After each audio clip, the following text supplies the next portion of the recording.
Sometimes what determines our fate is the tiny way of thinking. A person full of negative energy is like a black hole, sucking away all the good moods of people around it.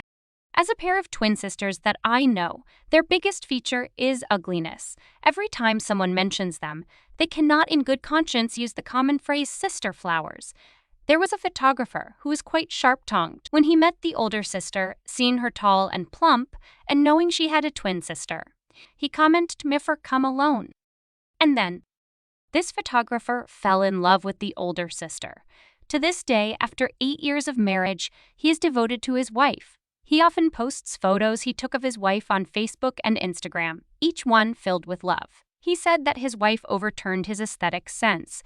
He increasingly feels that his wife is the epitome of beauty, with a kind of grandeur like an oil painting. Speaking of which, is it a Rubens painting? It is well known that Rubens loved to paint big buttocks and elephant legs. Compared to the older sister's happy marriage, the younger sister has been divorced twice, either experiencing domestic violence or being cheated on.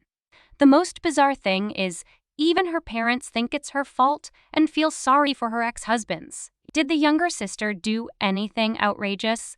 No, she's just a chronic purveyor of negative energy, a queen of consistent negativity. She is best at finding fault in the good, true, and beautiful. In any daily matter, she can find faith. Let's just talk about two things. The first is about driving. The older sister's husband, the photographer, is directionally challenged. Every time he drives, he's in a state of confusion, not remembering places he's been to 100 times, often forced to take detours. The older sister always looks nonchalant and says, "Take your time driving, I love riding in the car the most."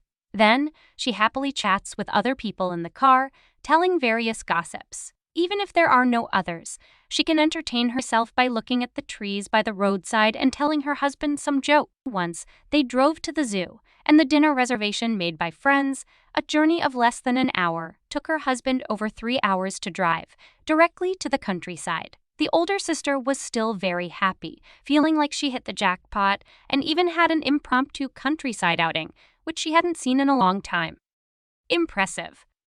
As for the younger sister's ex-husband, at that time he was her husband, he was also directionally challenged, and similarly took detours. He had a more miserable time, as the younger sister could start scolding him from the moment they set off, and continue until they reached their destination. "Idiot! You should have gotten off the highway just now. Are you blind? Didn't you see the one-way road sign? That idiot actually dared to overtake our car just now. Hurry up and overtake him. Are you even a man, you coward?" She also didn't approve of her husband using map navigation, because the navigation voice was too noisy. For a while, her husband was on the verge of depression. When he wanted to divorce, she cried and made a scene. In gathering with friends, he blurted out, he was thinking every day about the best way to kill his wife. The second thing is about traveling. At the time, the younger sister and her first husband had just gotten married, and their relationship was still good. They went on a trip with the older sister and her husband. The two men went to buy tickets at the train station, and at that time, the trains ran every half hour. They chose the 4 o'clock train, but this one happened to be delayed, and the 3 trains behind it had already departed. The younger sister went berserk, and during the 1.5 hours of waiting, she scolded her husband nonstop, believing that his choice of this train was purely brain-dead. Low IQ, dumb since childhood, never did anything right. Basically, her husband's whole life was completely negated. In her eyes, the only thing he should do was throw himself onto the tracks and die with determination. As for the older sister, unable to persuade the younger sister, she had to play a word-fill game with her husband, and they had a great time. When the train arrived, they even exclaimed, "Why did time pass so quickly?" The same 1.5 hours for the younger sister was like an eternity. For the older sister, it had to be described with the middle school essay phrase, "Time flies like an arrow, years pass like a shuttle." Many people ask the photographer husband of the older sister, with his job encountering all kinds of beautiful women, why did he only love his wife? He said, because only when he's with her can he be happy anytime, anywhere. Once, when he went to Paris to shoot a fashion album, the entourage was all sexy and glamorous female models. When those models complained about the poor Wi Fi signal in Paris, the dirty and disorderly train stations, the low efficiency of Parisians, and the abundance of scammers and thieves, he missed his wife immensely. If he had come with her, it would have been a carefree trip. Not every woman can find joy in life. This doesn't mean encouraging women to become overly excited and noisy. If your hobby is complaining and whining, then hurry up and change.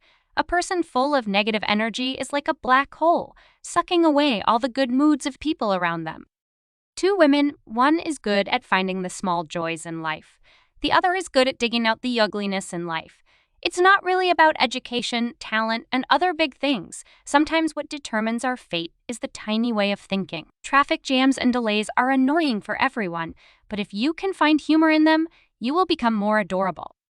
Actually, appearance can determine whether a man marries a woman or not, and personality can determine whether a man can be with you for a long time. Even if you are beautiful, a frosty beauty, rarely will anyone be able to tolerate you for a lifetime if you always wear a sour face. So this is definitely an inspirational story, urging unattractive women to practice optimism and not to be a chronic purveyor of negativity in life. I hope this story is inspiring for everyone.